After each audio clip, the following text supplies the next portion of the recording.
The other options are an assignment for benefit of creditors, which I actually think is a fantastic tool, where you actually take the assets of the company and put them in the hands of a trustee, and that trustee can negotiate the value of the assets versus the obligations out there.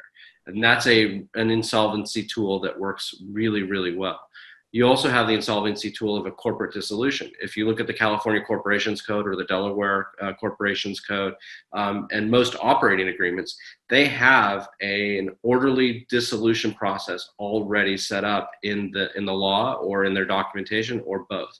And so you have these avenues that you can use.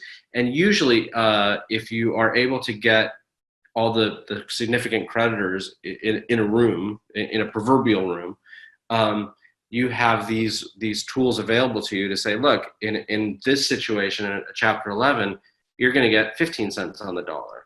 In an ABC, you're going to get 17 cents on the dollar. In a corporate dissolution, you're going to get 8 cents on the dollar.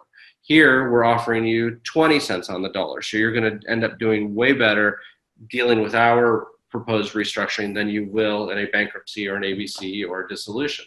So pick your poison, because these are the options that we have. This is a discussion you would have in a turnaround with creditors, but not necessarily with banks, right? Not necessarily with banks, although it depends on the bank secured or not secured, because banks have secured lines and unsecured lines. A secured lender always holds the most leverage, right? But that leverage also means that they may have to take over that asset by credit bidding at a foreclosure, and they may not want to.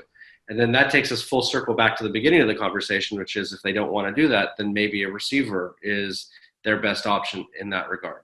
Right. Credit bidding, just for those who don't know, means that at a foreclosure auction, they actually have to bid.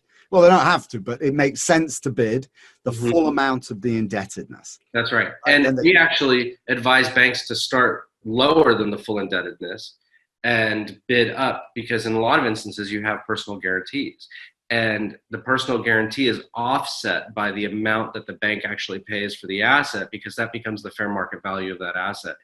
And it's not an exact science, but that's typically how that math would work out. So if you're owed $1 million, you credit bid $500,000, you still have $500,000 that you can go after guarantors for.